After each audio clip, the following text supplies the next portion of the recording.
Good afternoon, everyone, and welcome to the webinar. Today's topic is medical liability risk management, trends and tips. Our presenters today are Robin DeRocher and Cassie Turner, both from the TMLT's Risk Management Department. Neither Cassie or Robin have any financial disclosures related to the topic or to this webinar.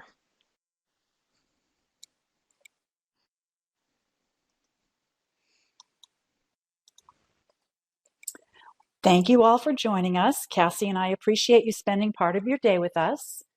At the end of today's program, you will be able to identify current medical liability risk management trends, discuss tips to minimize medical liability risks, and explain the impact of medical liability risk on medical practices.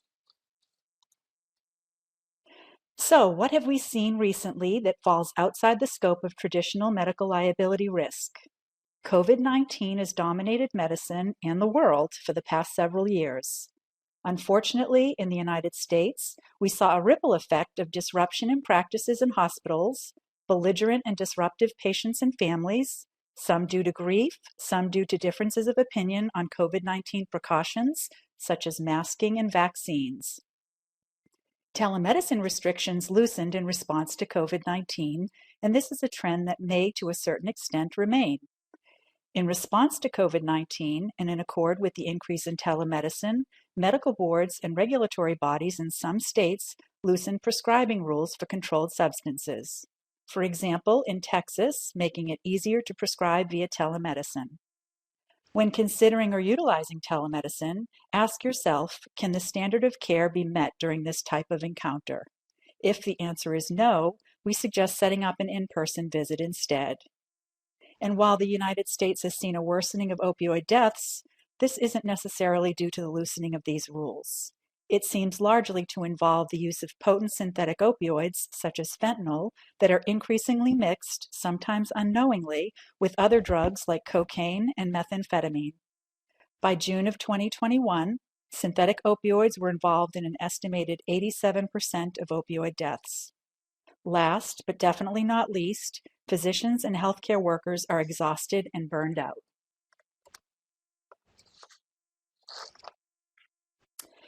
Risk management consults are phone calls or email inquiries that we receive from our policyholders, and these 5 areas comprise the bulk of our risk management consultations in 2020 and 2021, with COVID-19 and termination of the patient-physician relationship being the main concerns. Unfortunately, we may have seen an increase in the closing practice or retiring calls due to the pandemic. In the first and second quarters of 2020, we did get calls from small practices closing their doors due to financial hardship related to the pandemic. In those instances, we shared resources regarding state requirements and sample letters for patient notification. Since our time is limited, we'll focus today on the top 5. And this graph shows the total number of calls or email inquiries received in the risk management department. We're going to talk more about a few of these topics in the coming slides. So termination of the patient-physician relationship, as Robin mentioned, is one of our higher volume calls. In some circumstances, such as misunderstandings, patient dissatisfaction, or noncompliance, it may be appropriate and helpful for the physician to reach out to the patient. If the patient is highly disruptive or inappropriate, it could be challenging, but it will depend on the physician who is the best judge of what is going on with that patient. If the physician thinks there is room for discussion and is able to remain calm, some of these situations could be solved without having to use the termination letter. In Texas, termination is addressed in the board rules. It states termination without reasonable notice to the patient is a violation. So what exactly does that mean? Our general recommendation is that the patient be given 30 days, if possible, to find a new provider. We realize that some circumstances may not fit that 30-day recommendation. For instance, if there is a near specialty that's very far away, or the patient is unable to get an appointment within a month's time, those may be areas where you have to reconsider. It's also recommended that you check your contracts with your health insurance providers because there could be a clause regarding termination and how long you're to give the patient within that contract.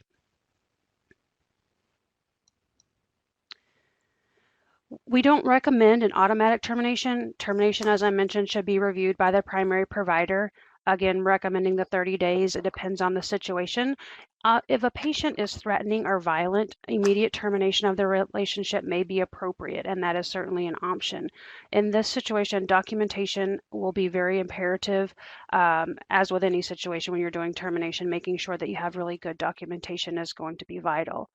If available, you could utilize your EHR to put a note in the file or the practice software so that if you receive a call from that particular patient, an alert will come up notifying the staff that the patient is been terminated or has been terminated. Sometimes we see where patients are able to get through and schedule an appointment many years after they've been terminated. So using that tool or that feature within your EMR system could be helpful. Also, we would recommend terminating the relationship with the entire group to help mitigate coverage issues. If the patient has only been terminated by the physician and that physician is on call, or the only physician available at the time the patient is having an urgent medical condition, it may be very challenging and uncomfortable for everyone involved. We did include a sample termination letter that you may download on the download file pod on the left side of the screen. It's a sample that you can edit if you feel like you need to use a termination letter. So tips for selling, closing, or retirement, as Robin mentioned, we think that this may be in part to the pandemic, unfortunately. But when a physician retires or relocates or leaves a practice, the Texas Medical Board Rule 165.5 outlines the requirements that the physician must use for notification and how medical records should be transferred. We'll put the rule here, a link for you so that you can review it in its entirety because it is rather lengthy. A few takeaways are that you must provide the patient an opportunity to obtain a copy of their medical records or have them transferred. You also must post somewhere in your office or within a local news source that you're no longer going to be available. Recommending notifying patients seen within the last 2 years. Also notify your underwriter. And there are some exceptions to notification. So again, please take a look at the rule if you're thinking about or have questions for selling or closing a practice. We also included a link here for the TMA where they have a resource on closing or selling your practice that may also be helpful for you. Another topic that we get a lot of calls on in our risk management department are around medical records. Since this is the case, we've done quite a few other webinars in the past that some of you have maybe already participated in, but I just wanted to highlight those here since we can't tackle every topic of medical records. If you have a particular topic, there are resources here such as release of medical records for minors, release of medical records. We have resources on for deceased patients and managing medical records for young adults as well. Also here is, I'll mention information blocking. We see that access to medical records is very much still on the radar of the Office of the National Coordinator and they implemented a rule on interoperability called information blocking. So there's a webinar also on our site that I put a link here for that we did that discusses information blocking. And that information blocking requires that healthcare providers give patients access without charge to all health information in their electronic medical record without delay. So again, if you need additional information on information blocking, there is a really detailed resource available for you on our website.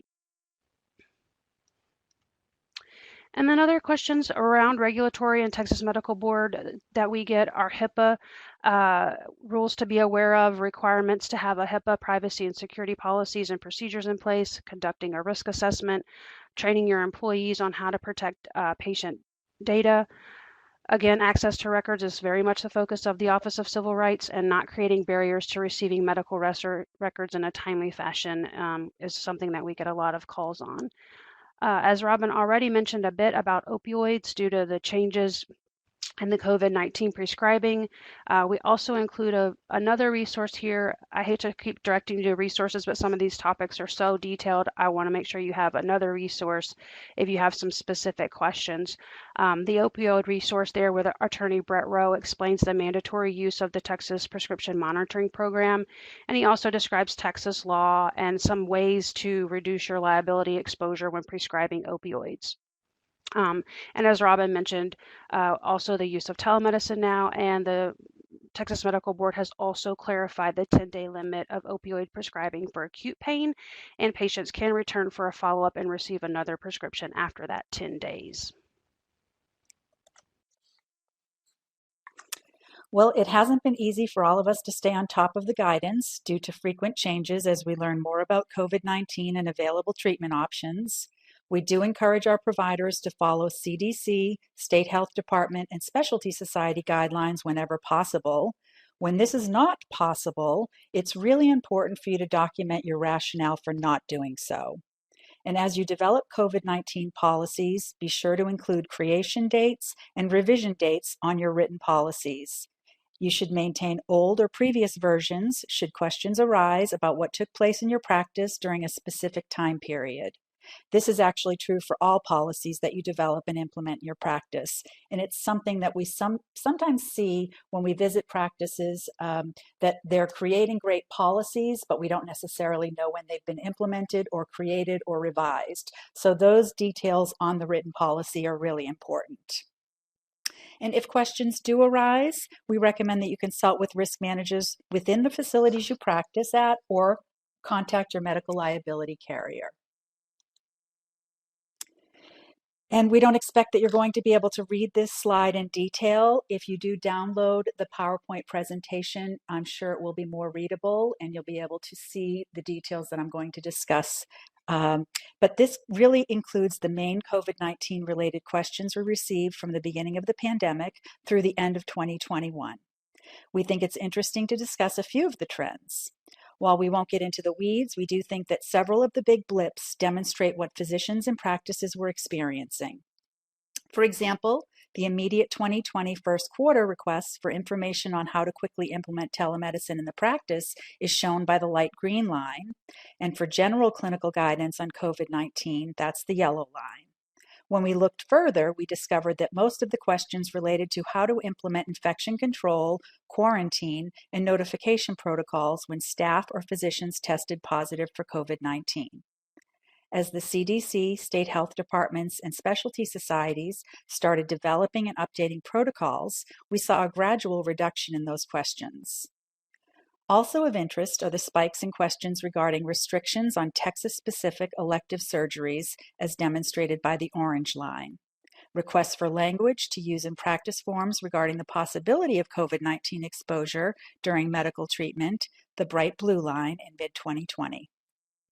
In 2021, we saw a steady influx of questions about mask guidelines in practices.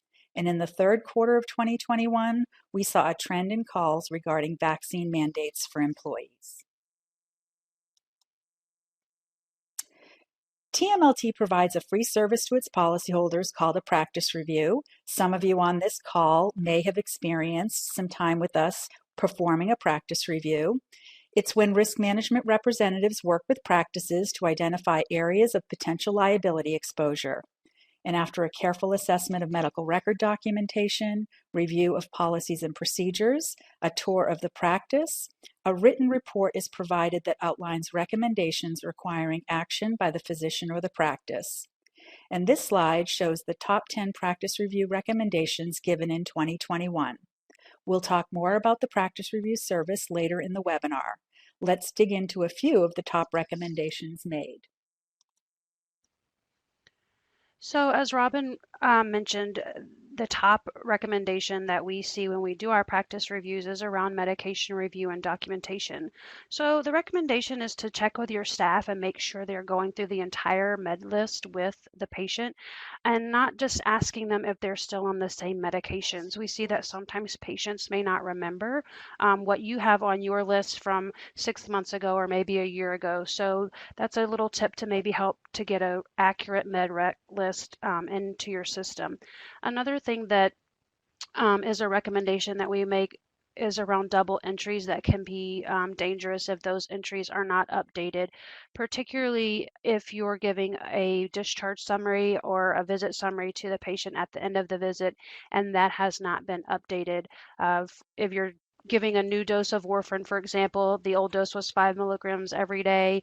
The new dose is 5 milligrams 3 days a week and 2.5 4 days a week, and that's not in the instructions. That could create a bit of an issue. So again, just reminders there, just little tips to keep in mind. Other issues that we see or concerns or recommendations are around EHRs. Often these EHR issues can make your record more difficult to defend, even if they don't directly cause an injury. There have been increased medical board attention to these areas. For example, the Texas Medical Board added wording to their rules that all EHR fields must be updated to reflect accurate information. In other words, failure to do so is a violation of board rules. So with cloning or copying text from a previous note, you want to make sure that that has been updated and edited to reflect that date of service. Same with pre-formatted text or templates, making sure that those have been edited to reflect what is going on that particular day. EHR defaulting, we see this quite frequently where perhaps there is in the HPI or the chief complaint something like nausea, and then when you look at the review of systems, it says negative.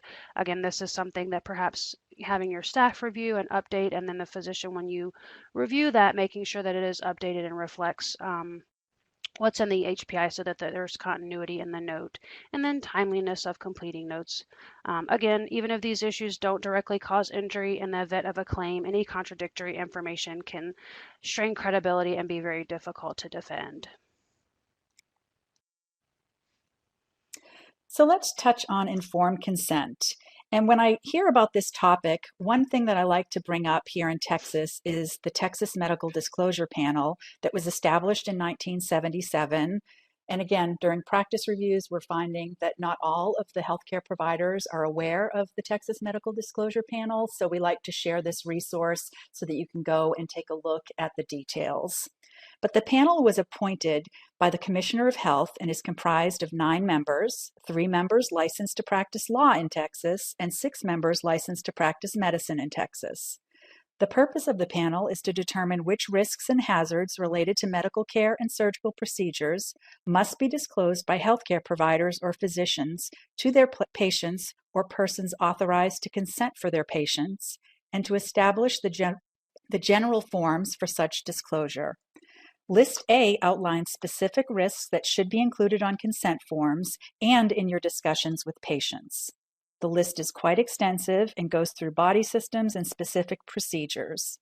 The hyperlink at the bottom of the slide will take you to the disclosure panel information and disclosure and consent forms. And here are a few important elements of the informed consent process. You'll want to check your consent forms to make sure the appropriate risks are included. And when it comes to informed consent, you're encouraged not only to include the minimum required risks on the consent forms, but any others you find significant. You'll want to involve your patients in the decision-making process. You'll want to utilize educational tools whenever feasible. And documenting the education you are providing is very important. If a family member or a caregiver is present during educational sessions or during visits, we recommend documenting their presence in the visit encounter note.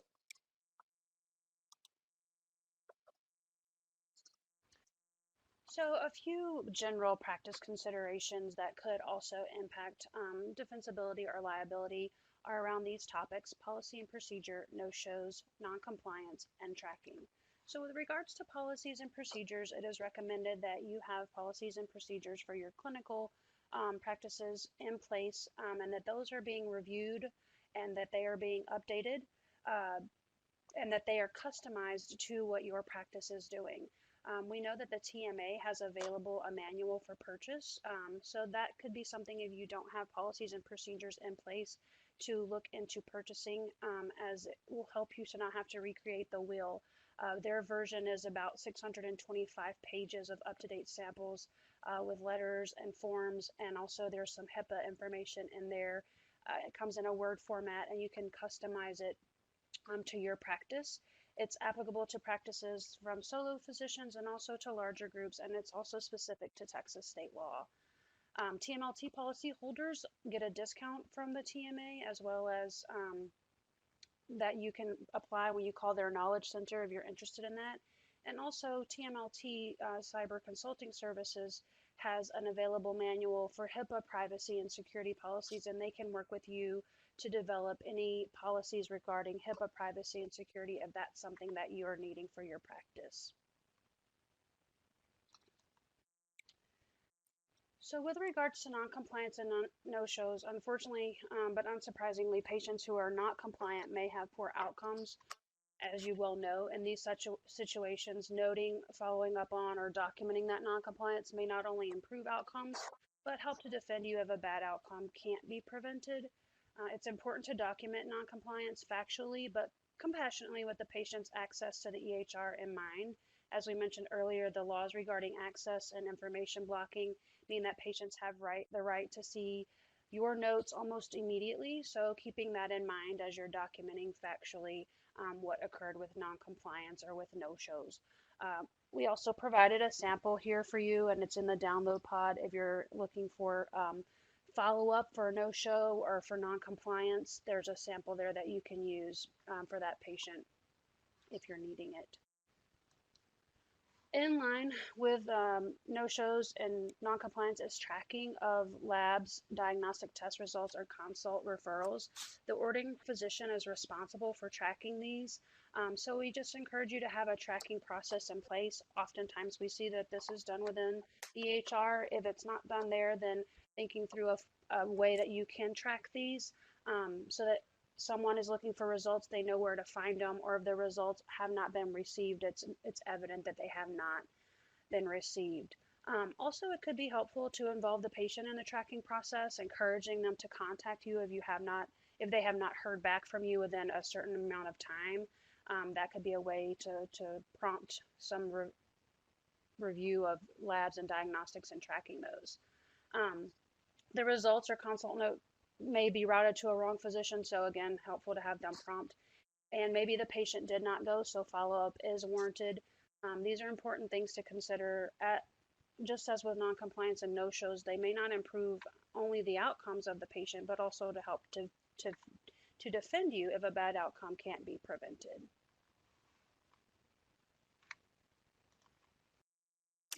So how can TMLT assist you?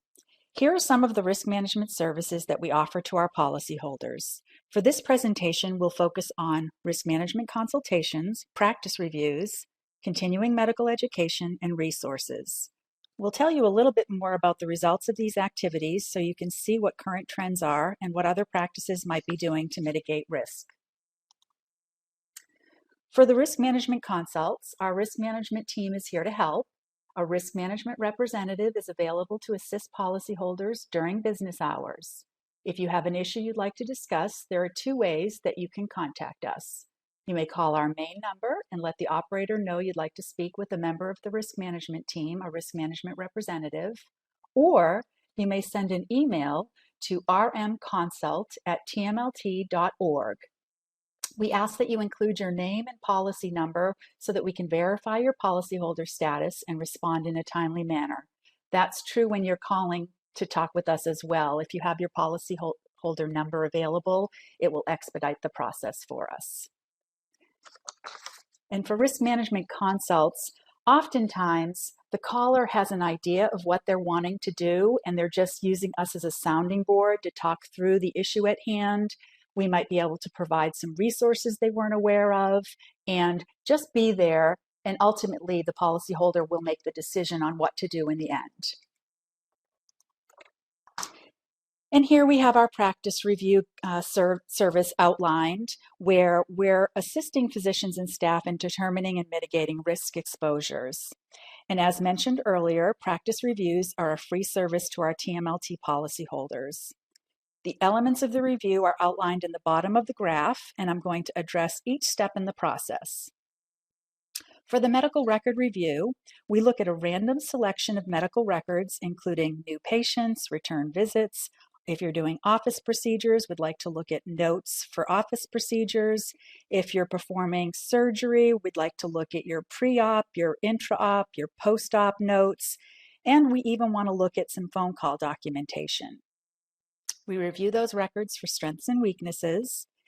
And also, when the risk management representative contacts the practices to schedule their practice review, they'll talk about options for reviewing records on-site or remotely.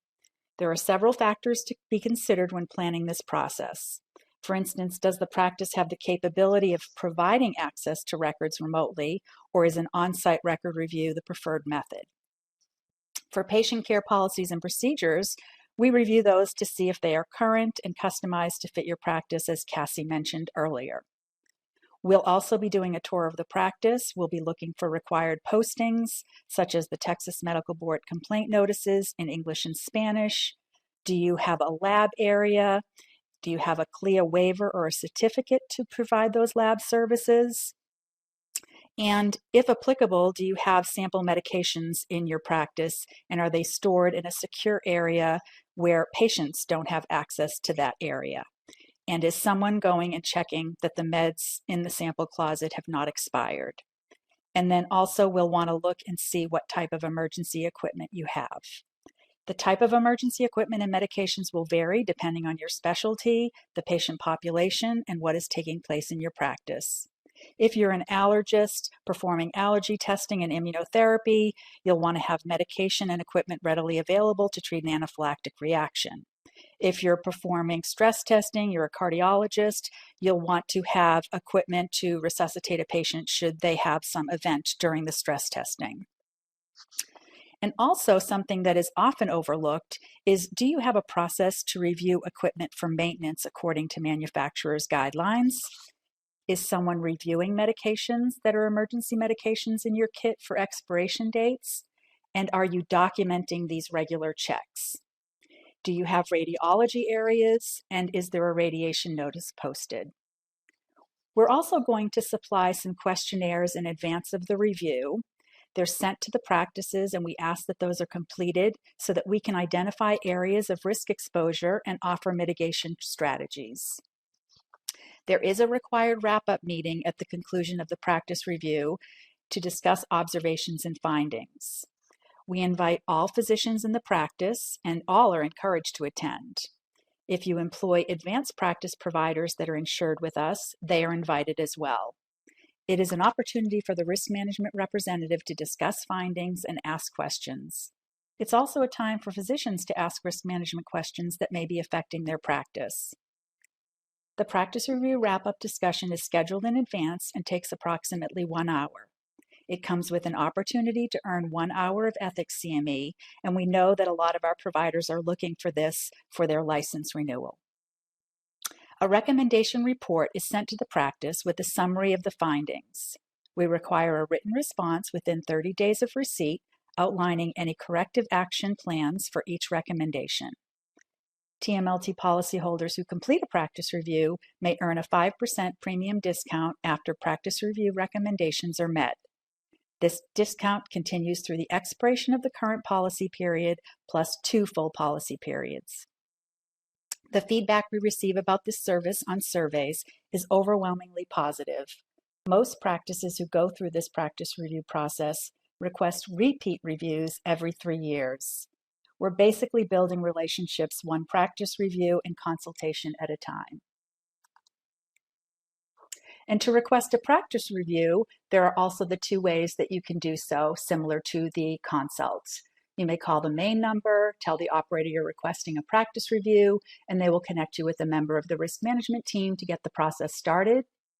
You can also go to our website, click on that link that's provided to you in the slide. You scroll to the bottom of the page and click Contact Us, and there will be an online form for you to complete and submit. And then here are some of our most requested CME topics. We cover communication, patient-physician relationship termination, some Texas Medical Board and legal and regulatory requirements, and HIPAA, as Cassie mentioned earlier. We provided the link to our CME platform on the slide. If you go to that platform, you will see that there are courses available on some of the topics that we're talking about today, such as informed consent and tracking. And some courses come with an opportunity to receive a policyholder discount.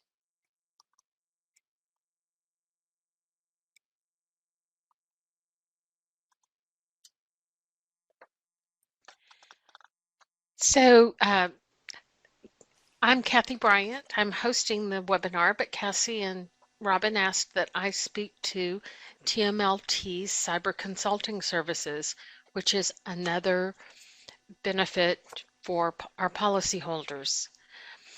We do risk assessments, both security risk assessments and a larger HIPAA compliance assessment. We do have policy and procedure templates.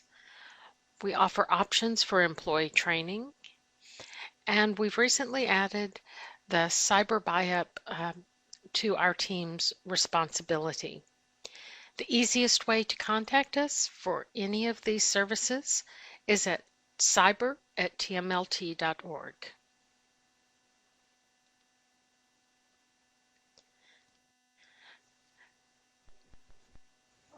We're going to open up for questions.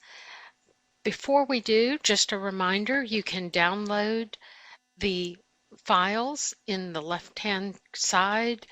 You can download all of them by clicking on the three dots. You don't have to click on each one individually. Also, the webinar has been recorded and you will receive a link to the recorded webinar in about 1 day. Would encourage you to type your questions into the Q&A pod below the thank you slide that you see. So Cassie, it looks like we have a couple of questions. The first is a practice has received a request from a health system, and they're requesting records without a patient written consent. The request said they are no longer required to fax a signed written request. Yeah, thank you, Kathy, and I'll lean on you too for help with this one since you're also our HIPAA expert in-house as well. But if this is being done for treatment and the patient is having these records sent for treatment, then it would be allowed for those records to be sent to the requesting provider as long as it's for treatment.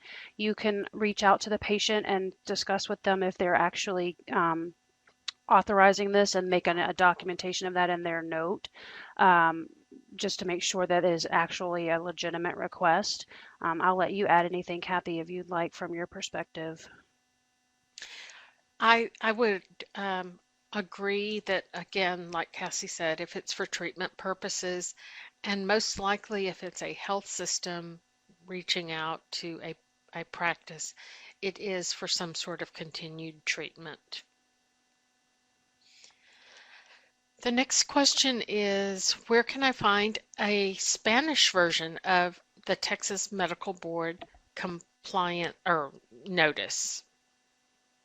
Sure, we can email you a copy of that, but in the meantime, it can be found at the texasattorneygeneral.gov website. We included the English version on our download files, so you can download there, but again, it can be found texasattorneygeneral.gov. I believe it's also on the Texas Medical Board website. Perfect. What are the liabilities for prescribing stimulants virtually? So I think that the liability is going to remain the same, and also perhaps maybe a little bit more. And Robin, I'll let you chime in here as well. You'll want to make sure that you're following the board rules when you're prescribing, and that you're following the telemedicine rules as well. So I recommend taking a look at those. I think your liability with those drugs is going to be a little bit higher, just naturally given the type of drugs that they are. But Robin, what would you like to add? I totally agree with your advice, Cassie, that the Texas Medical Board rules should be reviewed to make sure that you're in compliance regarding your telemedicine care. And as I mentioned earlier in the program, I think it's important for all of our providers to remember that the standard of care needs to be met for virtual visits that hasn't changed regarding what the standard of care is for virtual visits. So I think all of our providers just need to remind themselves that if a visit needs to be converted to an in-person visit, then that needs to be explained to the patient, that if you're in the middle of a virtual visit and you feel like you need to physically assess the patient, that it's important to tell the patient about that and then convert. But I think the board rules are really where our providers need to look at for telemedicine rules. The next question is more of a request to the risk management department about speaking to graduating residents, and we'll forward that on to Robin to take a look at, and she'll get back with you.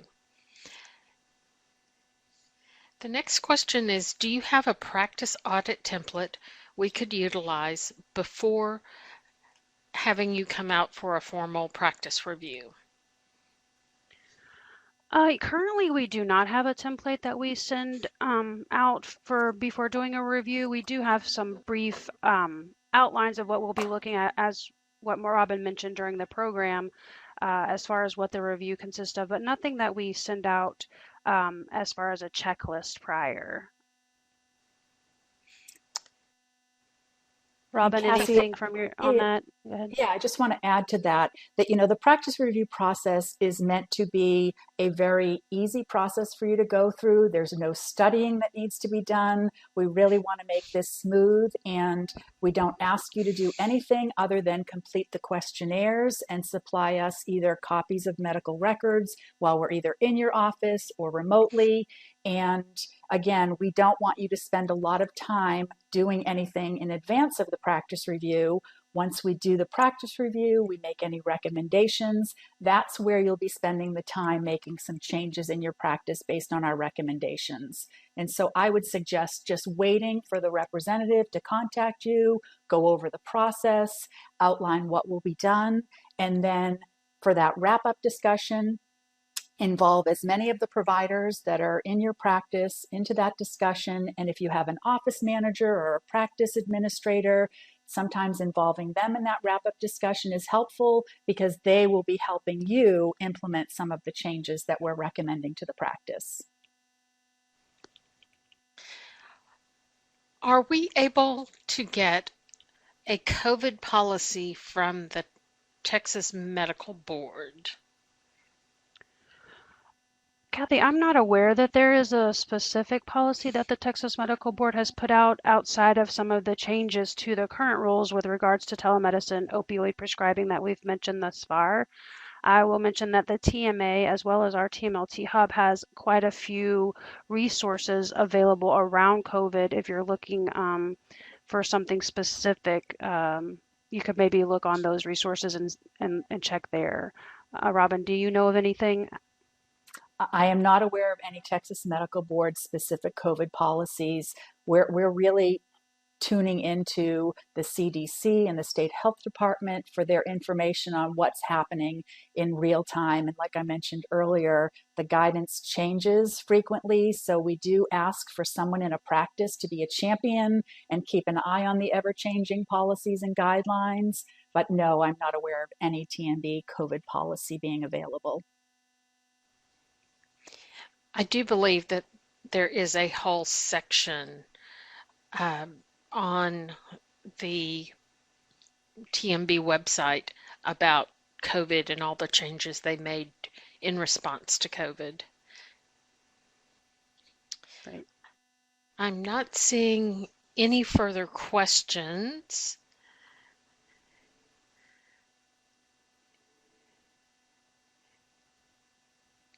We'll give you one last minute to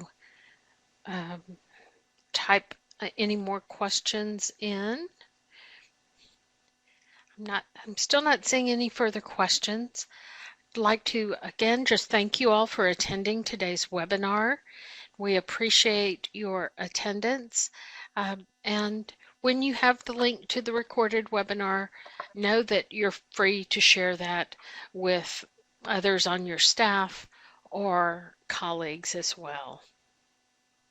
Any final thoughts, Cassie or No, Robin? again, thank you guys for joining us today. We know that your time is valuable. We thank you for spending a little bit of it with us. And we will reach out to those of you who have asked for us to reach out to you. Hope you guys have a great day.